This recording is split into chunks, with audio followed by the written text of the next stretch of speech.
to be what's the issue? Yeah, let me tell you say. Yeah, Ghana for your party office here. Yeah, go find one. What's the I know your police in here. And what's for? A scaffold wants to break out. You can see that, a scaffold.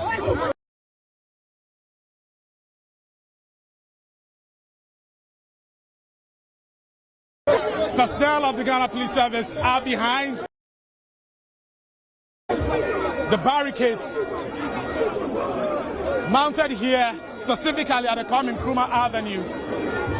The demonstrators want to use the road, the Kwame Nkrumah Avenue. Police says no, you should use the Castle Road. The protesters are also saying no, they want to use the Kwame Nkrumah Avenue. They are saying that this is a shorter route that will get them to the Bank of Ghana, the central bank where they want to occupy. Earlier, the chairman for the National Democratic Congress, Johnson Esiedu Nketia,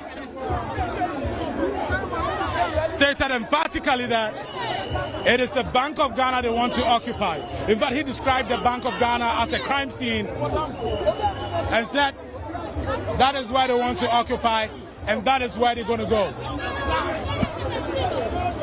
So yes, this intersection has become busy now. Protesters saying they want to use the Kwame Nkrumah Avenue road, which leads down to the Central Business District and connects to Tema Station, and then to Kwame Nkrumah Mausoleum, to the Old Parliament House, and then to the Central Bank. But police says they should use the Kwame Nkrumah Avenue. That is the source of disagreement between the protesters and personnel from the Ghana Police Service. This is what a crowd looks like. It's a sea of people on this road, on the Kwame Nkrumah Avenue. For previous protests that I've covered, I was able to see the end of the protest. That is not the case today. It's a sea of people who have poured onto the streets today to demand the resignation of the governor of the central bank and his two deputies.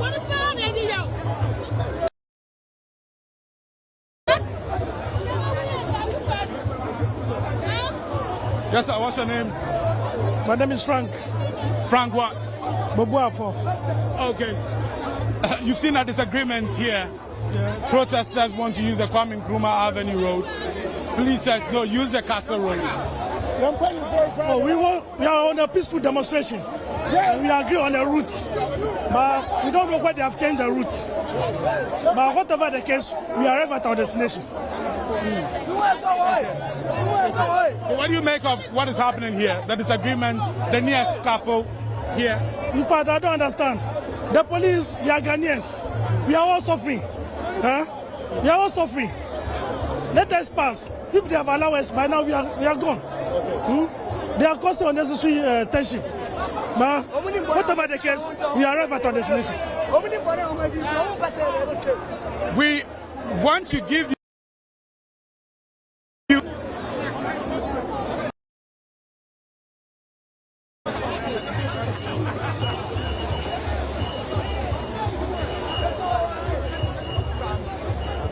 a lot of placards here. Addison must go. No jobs for the youth. We can't buy Kenke. You can see some headquarters also here taking part in the protest.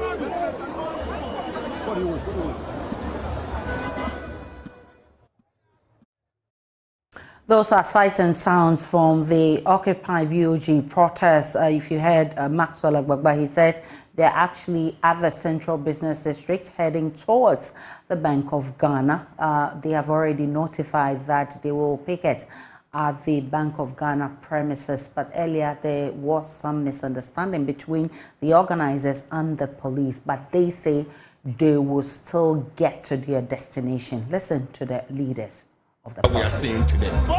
We think that this particular governor should not be allowed to stay in office. He's a printer, and we all know what printing does. Printing of money is like an alcoholism. The perceived good effect comes immediate, and the hangover comes after the party. This Akufo-Addo government, together with the governor, hasn't been fair to the people of Ghana. In fact, Governor Addison printed for President Akufo-Addo for them to live a champagne lifestyle on an petition budget. We can't continue this way. Today, look at what is happening to our economy. Ghanaians are struggling, finding it very difficult to survive. In fact, some are struggling to eat 3 times in a day. We can't continue this way. And so clearly, what is happening in this country cannot continue. We want this government out. The governor must go, and the president must be allowed to appoint a new set of Bank of Ghana team. And that's what we're waiting for. We have the minority leader here, Kasala Tufosin. Let's find out from it. You're live on JoyNews on the AM show right now. The last time you spoke on Joy FM, you had disagreements. You said that you had disagreements with the police on the route for this demonstration. We want to find out, is the minority, are the protesters going to go with the police directive, the route to use for this demonstration? We are ready to work with the Ghana Police Service. They are indeed here to protect us. This protest is organized by the minority in Parliament, the official opposition in this country. We have every right under the Constitution to protest. And as part of our oversight responsibilities, we can use this route to express our revulsion against the conduct of the central bank. Our position is simple. The Ghana Police Service must show us where the security zone ends, the so-called security zones. We'll comply with that. We'll get to the end of the security zone with the protesters. And at that point, I, together with the leadership of the NDC minority in Parliament, must be allowed to walk to the central bank to present petition that should be received by the governor himself. He must be the one to receive our petition. I won't just hand over to him. We'll read it to his hearing and would demand his exit today. If he fails to exit, there will be a series of actions against him. So what happens if the governor of the Bank of Ghana does not come out to receive your petition? Then we will not live there. You will not live there? We will not live there until he receives the petition. You stay there throughout the night? Yeah. So tomorrow? We'll live till that kingdom. We'll stay there till that kingdom come. He must be the one to receive the position, nothing more, nothing less. That is even a rep from the central bank. Him. We are not protesting against staff.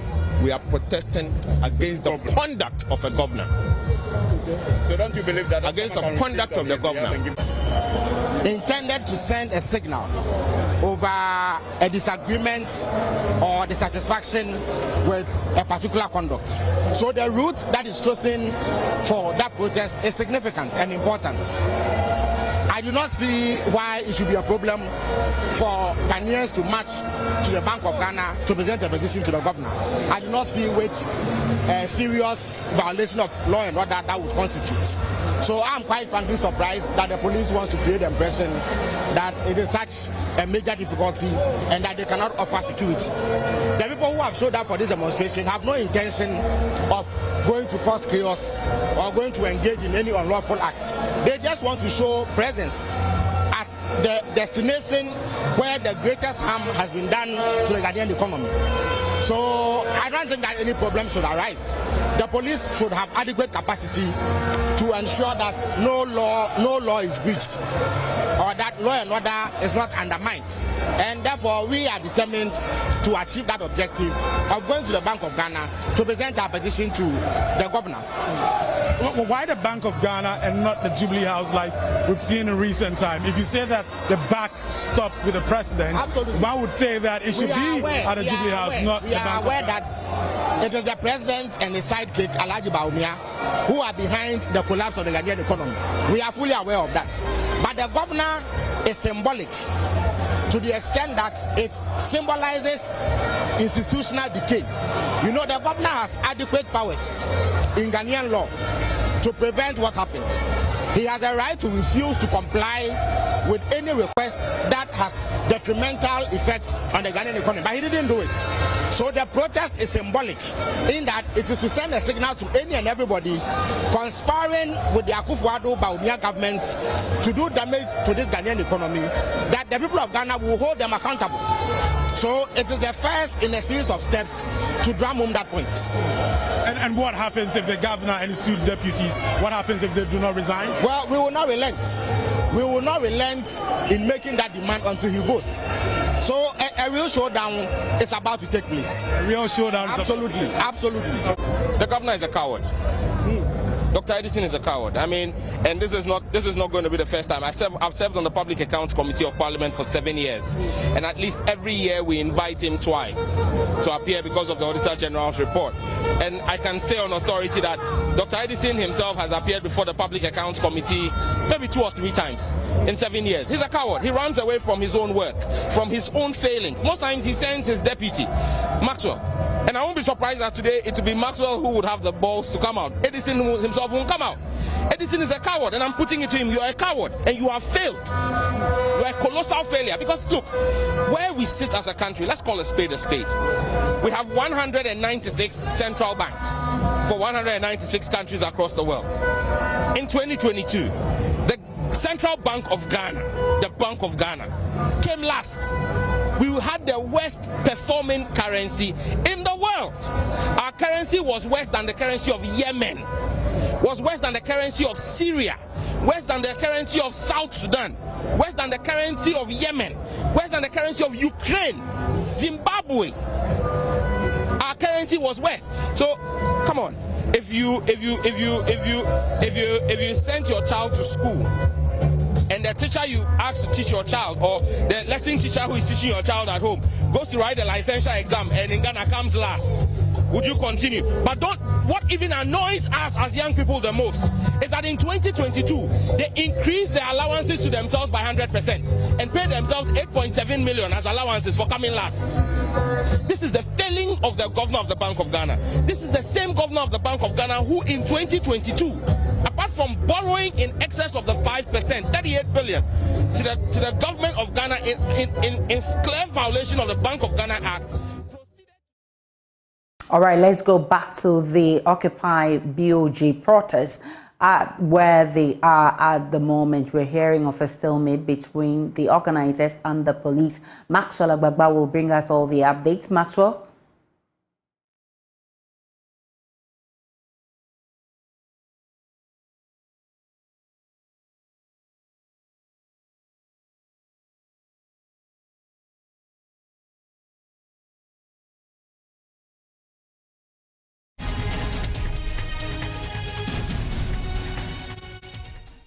Hello, Aisha, can you hear me? And Claire Maxwell.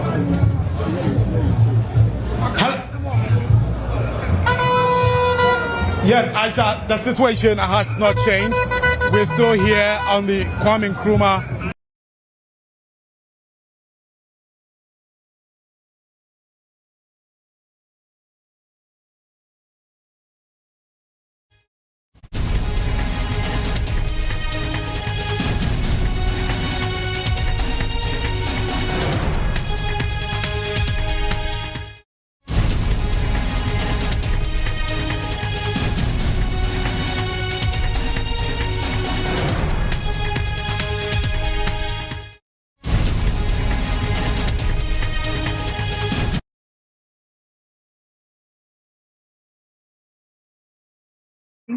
Waiting for the leadership.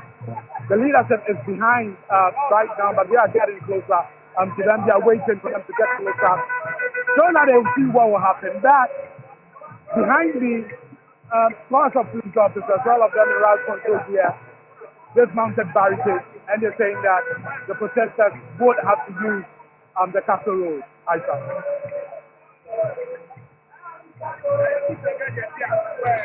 Maxwell, have they been able to present their protest to the governor of the Bank of Ghana? No, not yet.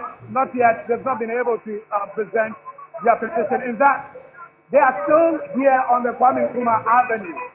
The Kwame Nkrumah Avenue road. That road connects to the central business district. So they are not yet at the central bank, that's the Bank of Ghana. They are standing on the street because the police has barricaded the road.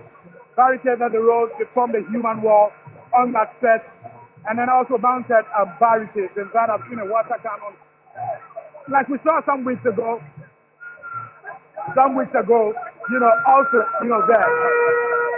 You can see many of them agitated at this point, angry that they are not being allowed to use road in front of the Kwame Nkrumah Avenue set. Let's see what is going to happen. Let's get close up and see if we can speak to. Let's find out what they make of this.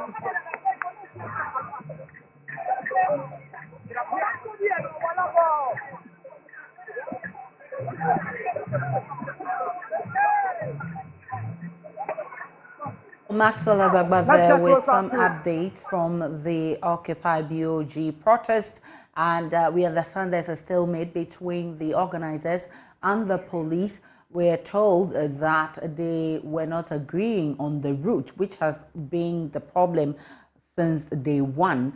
Maxwell Agbagba is back. Maxwell?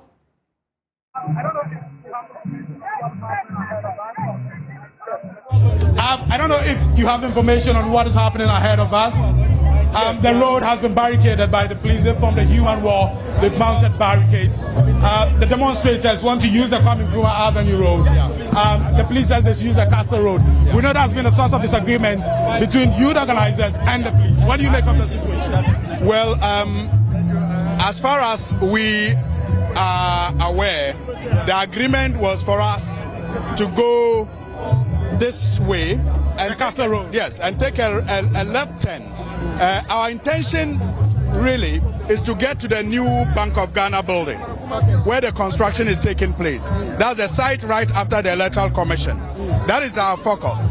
And so the information we are getting is that some of the demonstrators are unhappy that the police want us to truncate the movement at this point and take the left turn. And I think it is a needless confrontation.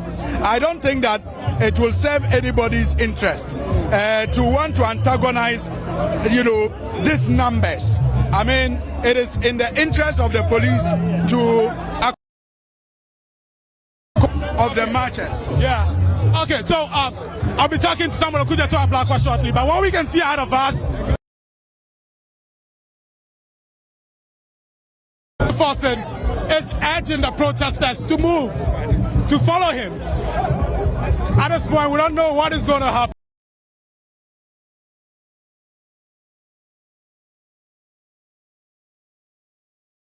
Avenue Road. Let's see if we can talk to the minority leader, Kasala, to force it. Leader, we are live on JoyNews right now. We are live on JoyNews. Minority leader. Okay, let's see if we can get a word from you. I'll come back to you. Okay, he's what's going to happen at this point. He's in the company of some police officers. Remember, this has been the source of disagreement between personnel of the Ghana Police Service and the organizers of this demonstration.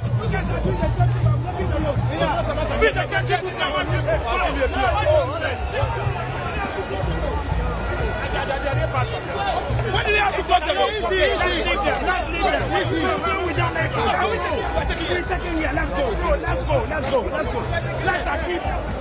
Let's see what is going to happen right now.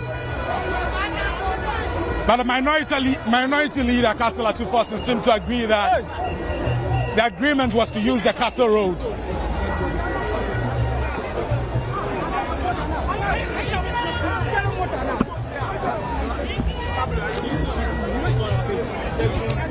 So I have with me here the National Youth Organizer of the NDC, George Opariado. National Youth Organizer of the NDC. A lot of the people taking part in this protest are young people, are the youth. What you've seen the source of disagreements here. The demonstrators saying they want to use the Kwame Nkrumah Avenue Road down to the CBD, to the BOG. Police says they should use the Castle Road. As a National Youth Organizer, what are you telling them? We agreed before this demonstration on a certain route we were using. The route was to go through this road in front of the party office and then proceed towards the Kwame Nkrumah Mausoleum. Unfortunately, we got here this morning and then the police have changed the route of the engagement. But we've agreed with the police that we are going to take this immediate turn. The Castle? Yeah, the Castle Road. And then go all the way through the Rage Hospital and then towards the Kwame Nkrumah Mausoleum. Okay. So as you can see, the crowd have started moving. Okay. But that's contrary to what the demonstrators want. They said they want to use the Kwame Nkrumah Avenue down to the CBD. The original routes we agreed on was going through the Kwame Nkrumah Avenue route. Yeah. But this morning, I understand the police had a press conference yesterday and altered the route. But our leadership, together with the police, have agreed as of this morning that we are going to resort to this route. So that is exactly what we are going to do. So the road we are taking right now is the Kojo Thompson Road. This is Kojo Thompson Road. Yeah, the Castle Road leads to No, the Castle Road is where you have the Holy Spirit Cathedral. No. So we are going through this route, through Rage Hospital, so Holy Spirit Cathedral, through Rage Hospital, and then towards the Kwame Nkrumah Mausoleum. What they did to us on Thursday and on Saturday, Friday, by stopping us of going through the Julobi Thief House, they are doing the same thing today, right? By this, they are doing the same thing today, stopping. So you can see that is the sign for you, Castle Road. Good. And that is what the protesters have been directed to use. In fact, you saw the minority force and rushing here to calm down the protesters, to tell them that this is the route they agreed. This is the route they agreed with the police. So the protesters, the demonstrators, should use this route. The demonstrators, however, disagree with the leadership. What do you mean? Ajumani kronim. Luto kakrame tano. Osatimetas. Mikesu pobet. Otimetas. Yes, I to Abamao. And then I call so Midday. Osatimetas. Messi. Akakraboni. Osobe Segana, my say. Akufadwe. Osobe Segana, my say. Essentially, what he was saying is that President Akufo-Addo, the government is taxing their lottery wins. The government is also taxing their bets.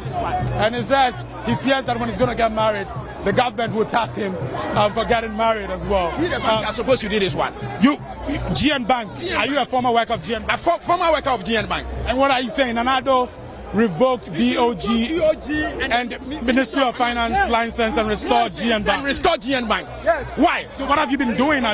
You've been unemployed? No. You are unemployed now? I'm unemployed. How long have you been unemployed? For 4 years. For 4 years? For 4 years, since 2019, I've been unemployed. I'm unemployed. You understand? You know that the banks, the owners of the banks in this country are hypocrites. They are supposed to do this. They are supposed to do this. What do you call this demonstration? You understand? Because now look at the introduction of the DDEP. They have introduced those programs to destroy the banks. You understand? They are supposed to do what? They are supposed to do this demonstration. Not even the citizen. The banks in Ghana are supposed to do this. The financial institutions in Ghana are supposed to do this demonstration.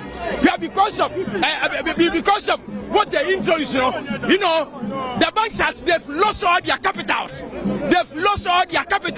Now. Is calling for recapitalization. They are supposed to do this demonstration, not even the citizens. The banks, Commercial Bank, ADB, Fidelity, EcoBank, they are supposed to do this demonstration. It is very, very bad. It is very, very bad. Serious. What's your name? What's your name? My name is Philip Sapia. Philip, I'm interested. Demonstration. I did a one-man demonstration. You were saying that you've been unemployed for 4 years. For 4 years. How have you been feeding your family? How can I feed them? How can I feed them? How can I feed them? I'm struggling. How can I feed my family? I can't feed them. Not at all. I can't feed them, not at all. I have no job. I have nothing doing. How can I feed my family? I can't feed them. I can't feed them. So you can still ask me questions for me to answer you. I can't feed my family. They are struggling. As I'm talking to you, my child's school fees, my children's school fees has been piled up. Now I'm looking for money to go and pay those monies. You understand? So it's difficult for me to pay to pay their fees and then even to feed them.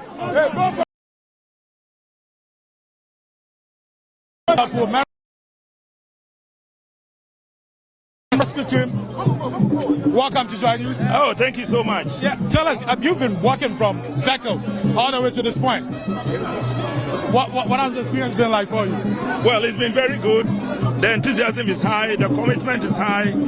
We are fighting to relieve Ghana from the troubles we are going through, from Nanado, supported by a fraudulent Bank of Ghana transaction that wasted so much money, more than 60 billion gone wasted. So it's important for us to demonstrate our anger and our frustrations, because this is a government we had confidence in because of the promises they have made, and see what is Omia said about Bank of Ghana being the source of our income, that we were borrowing too much. There was so much money in Bank of Ghana. Today, after spending everything in Bank of Ghana, they have overshot the balance by 66 billion Ghana cedis. And I've gone ahead to also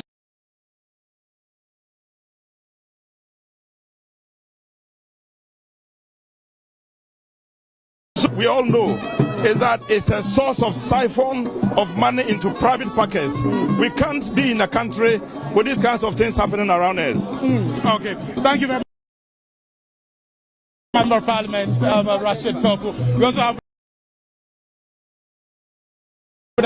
Johnson Esiedu Nketia. Let's see if it will be possible for us to speak to him. Chairman, we are live on JoyNews right now. We're live on JoyNews. And in a country where numbers matter a lot in demonstrations, you've seen the number. What's your own estimation of the numbers here today? Well, it's overwhelming, and I guess you have to bear the testimony. I cannot be testified for myself. But as I promised you in the studio last night, that this is a demonstration for the youth. The youth is taking control of their future. I think the youth has responded, and I think I'm very impressed. Yeah. And I'm also impressed about the activism of all our members of parliament. They've done extremely well under the new leadership. Okay. And I think that going forward, we are heading towards victory. You described the Bank of Ghana as a crime scene. Yes. You said it's not a security zone. Yes. And you're saying that it's important for the numbers here to occupy the BOG. Yeah, but that is... Don't you think that's a recipe for chaos? No, the actual recipe for chaos is the mismanagement at the place and the refusal of leadership of the country to discipline people and hold them to account for wrongdoing. If you have a bank which is supported by its own regulations and the governor and leadership of the bank, they flout their own laws with impunity, they need to go.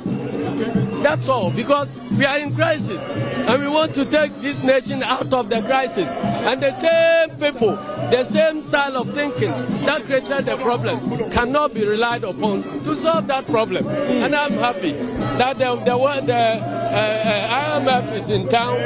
Today, the Commonwealth speakers of all the Commonwealth countries are in town. Members of Parliament from Commonwealth countries are in town. The hypocrisy of this government has been badly exposed, and I think that this is the beginning of the fall of the Akufo-Addo fraudulent government. The fall of the government, the Akufo-Addo government. The fall of the Akufo-Addo fraudulent government. Okay, that's an adjective. The president himself has thrown his hands out there that all these problems will be solved by the next leader. So what is he doing there? What is being paid for? You have been paid to do a job. There are problems. Everybody is rallying around the president to solve those problems. And you indicated to us even during COVID time, you know how to fix the economy, but you cannot bring people from death to life. Now these are the problems, solve them. And you say, let's wait for the next president. If we are to wait for the next president, you better pack and go home.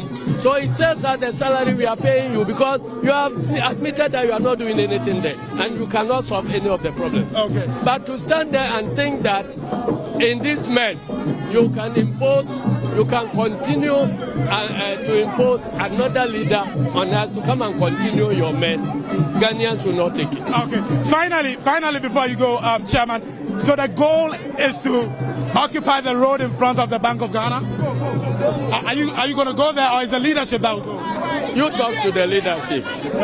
I am here to show solidarity to the youth. Yeah. I wasn't part of the planning of the route. Okay. And so they will tell you where we are passing. But wherever they are passing, I'm with them. If we have to sleep, I'll sleep with them.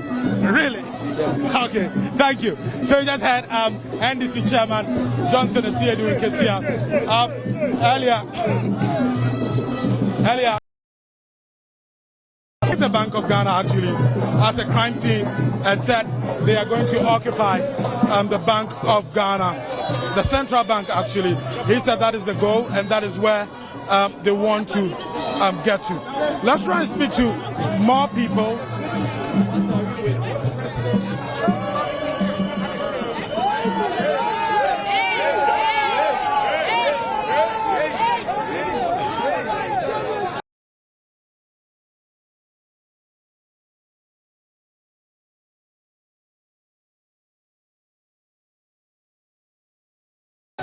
Mr. Sosu, you've also seen the numbers here. We'll go forward a bit. You've also seen the numbers here. Want to find out what you make so far of this protest? Well, I think that it's been very massive.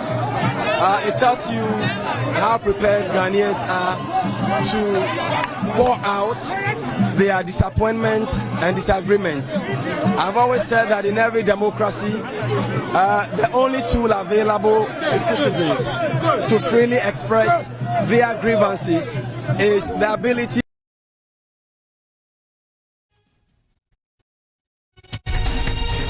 President of the Republic. We are only taking on an institution of state. This institution is supposed to be independent, and this institution is supposed to of this country manage our monetary policy, manage our fiscal policy. Badly mismanaged, the BOG. And remember that recently, one of the reasons why most banks were collapsed I would say, well, let me put it.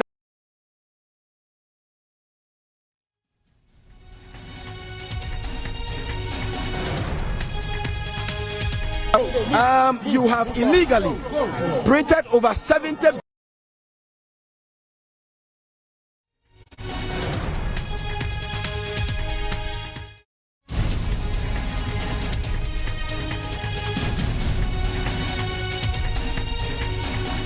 Certainly a charged atmosphere there. Will definitely take you back there and get you all the sights and sounds happening there. You heard Maxwell Agbagba speak with some key members of the NDC. You heard the chairman of the NDC saying that the protests and the numbers that poured out speaks volumes as to how the economy is affecting the citizenry. We'll take you back to that venue. And for you to witness exactly what is happening. They are yet to actually present their petition to the governor of the Bank of Ghana, they say. You heard some George say that the governor is a coward because he cannot come out to take the petition. We were looking forward to who takes that petition. We'll bring you all of that. Right now, let's get on to other stories. Over 90% of Ghanaian kidney failure patients who desperately need dialysis don't have access to this life-saving treatment. This is according to a yet-to-be-published study titled 50 Years of this study authored by a nephrologist at the KNUST, Elliot Cranton-Tano, and his dedicated team has unveiled statistics that expose the harsh reality of the situation. Dr. Tano was on the Super Morning Show earlier to give further details on the study. Let's hear him. What we see in the clinics are so small as compared to what we think is the main problem. Because these people happen to be in Accra, they know 37, they know Kolebu, and how about those who in the Upper East, Upper West region, who probably will be going through the same symptoms and be told that, oh, it is, something that they did wrong in terms of or whatever it is that they say. So probably they don't even care to get into the health facility. So far as the numbers are concerned, like you rightly said, we believe that some 13% of our population have some form of kidney disease. So if we are assuming averagely we're about over 30 million, some 4 million of us have some form of kidney disease here in Ghana. Now the key thing is that this majority of the 4 million, chances are that will be fine. They might not even get kidney disease or get kidney failure, I should say, and need dialysis. But there's a chunk that might end up doing that. And as per our ballpark figures that we put together in that paper, in the sense that we believe some 15,000 people might end up, requiring kidney replacement therapy or dialysis. Now, as per some survey that we did, not long ago, in terms of finding out how many people are currently on dialysis across the country, it's not even up to 2,000. So what that means is that there is a chunk of people who would need dialysis and are not getting it in other areas. That's over 13,000 people. So what it means is that there is a bigger problem than we see it. And we probably may need to attack it from that angle.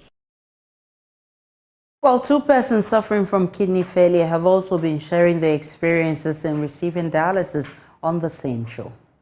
Throughout my school life, I don't remember going to the hospital. I was very, very active, so I didn't know where it was coming from. And besides that, when it comes to lifestyle, I was one that my friends would tell you, yes, I don't indulge in. So I was very active. Yeah. So it came as a shock to me. Before the sickness, my weight was around 78 to 80 kg. Okay. Yes, but so you were heavier than me. Yes, but now I'm 57 kg. Wow. Yeah, I'm 57 kg, and I'm not working because I don't have the strength to work. I mean, even as I'm sitting there, when I get up, you will see that my legs are swollen, and I'm even lucky today. As I'm talking, I'm not spitting because I can spit about 40 times a day. Yes, I spoke to them and they said it's part of the condition. Everybody was devastated. My mom, my dad, my siblings, my wife, everybody was devastated. I was devastated myself when they broke the news to me. At a point, I was contemplating suicide. Why? Yeah, because I knew there was no help coming. And I mean, I talk to people, they tell me the only way out is transplant. And why am I going to get $40,000 to $70,000? And even to talk of the dialysis itself, a week, you spend close to $2,000 minus your medication. Yeah, every week. Where I do my session, a session is $550. And because we are anemic, we need to take an injection every session. And one shot is $220. We'll buy 2, which is $440. So plus $550. Which is $990, almost $1,000 per session, and we go twice a week, so that's $2,000. I'm very worried, very, very worried, because if it gets to a point you go on Tuesday, where to get Friday is an issue. So you have to make calls, before a bailout comes out. Even as I'm talking to you, a very close friend of mine today, he will not be able to come. Because from Friday, when we went on Friday, he ran the course. So yesterday he called me and told me, actually, I've not even been able to raise 1 cedi. So I'm not sure I can come. And those days as I was missing the sessions, you miss a session and before I realize a day or a day after, I've been rushed to the emergency. After being diagnosed of kidney failure, I realized I was having swollen feet. Couldn't eat well, started draining, like literally I had no hope. So My parents called me, Nana Didi. I told them I can't eat. I don't know what to eat. You lose appetite. There was no hope, no one to donate. Like the only hope I had at the moment was kidney transplant, because dialysis 3 times every week, it collapsed the family business. I was on dialysis for years, so it collapsed the family business. How many years? For about 4 to 5 years, I was on dialysis. At the same place, right? 37. 37. It got to a point. It was true. So I was moved to a private dialysis center, First Dialysis. Yes. Because the machines weren't enough at 37. Sometimes they get broke down. No one to fix it. They have to look for other alternatives. Wow. So Nana, 4 to 5 years of dialysis at the same numbers, the same costs that Charles and his family have been dealing with. Yes. About 1,000 cedis per session. Yes. More than 1,000 though. More than 1,000, right? Yeah, because your EPO and iron alone, those are the medications you take. And let's say, because of his hypertension, we are all hypertensive, so your BP has to be managed too. So your BP medications, so sometimes they give you injections and all that. And being on dialysis is not just being on the machine. You need extra care. The nurses there too, I salute all of them. They really do. They give extra attention too. Sometimes you'll be there on the dialysis machine, someone will be on your right, on your left, you wake up, one is gone. One is dead? One is dead. Yeah. Just because maybe he delayed for dialysis and he came in as an emergency, but he couldn't stand the machine. So we lose the person. Kids are so young as 6 on dialysis. On dialysis. It's sad. Well, this is an ongoing discussion as government is being asked to help support the services of dialysis patients to reverse this situation. Let's get more on JoyNews today. Her journey began in defiance, battling hunger and homelessness to pursue education against her father's wishes for a life in farming.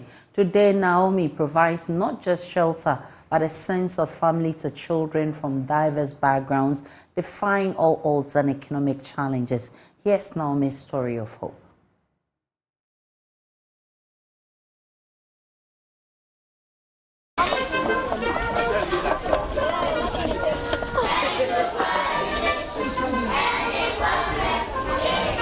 It is dinner time at the Royal Seed Home, a shelter at Papase in the Central Region. 80 hungry mouths are ready to be fed.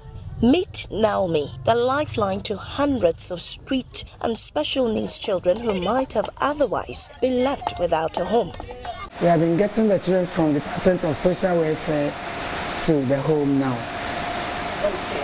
And as I'm talking with you now, having almost 70-75 children. We got to know that some of them has epilepsy, and some of them has a little bit mentally challenged, and some of them are they are children in need that they cannot do anything. Some also has a stroke.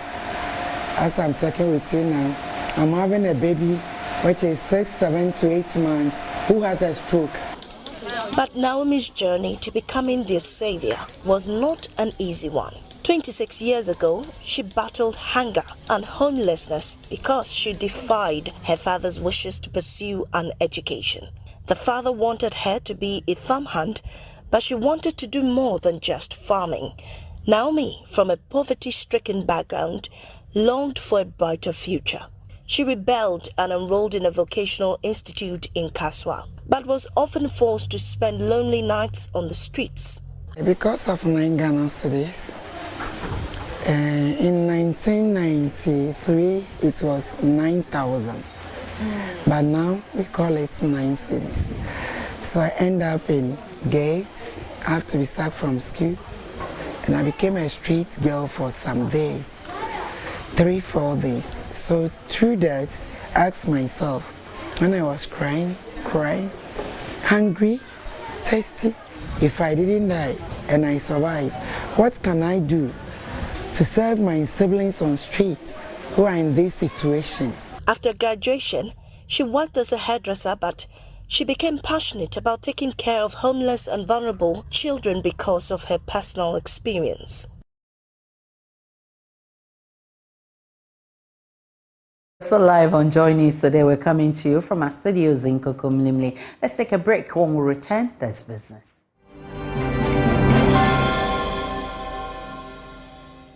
Time now for business. Let's check out what's making headlines in business. Ride-hailing company Yango says it will continue to invest in the general well-being of its drivers to protect them and their customers. The company made the announcement after it organized a free health screening for all Yango drivers in Accra. The exercise saw drivers move to the head office of Yango in Accra to participate in the screening. The drivers were screened for prostate, eye test, and other disease. Speaking to Joy Business, the country manager of Yango, Tom Ofonime, said the company will continue to prioritize the safety and health of its customers. For us, the health and wellness of our partner drivers is important to us. Given the rise in health issues, early detection is important, and that's why today we partnered with Standout Care to give provisional preventive checks for prostate cancers, and we extended it beyond just prostate cancer. They're also doing dental check, and because they're on the road, we're also doing eye checks as well, making sure that they're in a very good state to serve the people of Ghana. On this part, team lead for Standout Care, Patrick Finn, explained that his outfit partnered with Yango to successfully undertake the screening exercise. First of all, healthcare is an essential component of life, and it's even more essential among people like drivers who take us around all the time. If the drivers who commute us from place to place are not healthy or are not physically fit, we all know the possible consequences. So we partnered with Yango Ghana to screen their drivers or their partner drivers for these medical conditions, because we believe that health is wealth and health is safety as well. Some of the drivers spoke to Joy Business after the exercise. It is a very good idea because they are thinking of the drivers and the good health of the drivers. They want the drivers to be strong enough in order to work and promote the company. So I think it's a very good idea. And that's it for business. Up next is showbiz. Let's get into showbiz. Elikem, the designer, or Elikem the tailor, who was on career trail on Joy Learning, is telling young people to learn how to embrace their failures and actually look at what opportunity they can get out of it, because he birthed his career when he had to take a year's defer from University of Legon. This is how he said it. Same Legon, level 300. Okay. My dad had passed away. This was maybe like some 8 to 10 years now. My mom is doing well. For me and my little brother to go to school, he had also started the University of Science and Technology by then, I think. So it was hard for everyone. So I deferred 1 year of the course. I was like, Charlie, I'm not going to fit again. Maybe I'll continue school some other time, maybe not, but I don't have money now. Wow. I went home. Wow. While I was home, I started thinking, now this is one thing you and the kids at home need to know, that it's important to embrace failure. It's important to embrace the downsides of your life. It's important to, cry over it, be sad, think about it, but once you start thinking of the problem, I'm not going to be able to go to school again, I'm deferring, start thinking about the solution. So in thinking of the solution, this is the quote I have in this area, that in adversity, a man finds himself. When you're down, you're low, you're in trouble, things are not going well for you, that's the time you might find yourself if you pay attention. And that's where fashion was birthed. So I like making clothes. I like looking different. So I go to Kantamanto, get some small money, buy a shirt, change the buttons. I didn't know what I was doing. I'll put some African print on the side, I'll write my name, I'll just wear it. Next thing I know, I'm walking around town and somebody, hey, your shirt is nice, oh. Hey, Elikem, hey, who made it for you? Oh, myself, oh. Ah, what? Oh, it's nice, oh. Tell you, do something for me, eh? Now his friends are calling me. Charlie, the shirts they be. This is how my business has transformed over the years.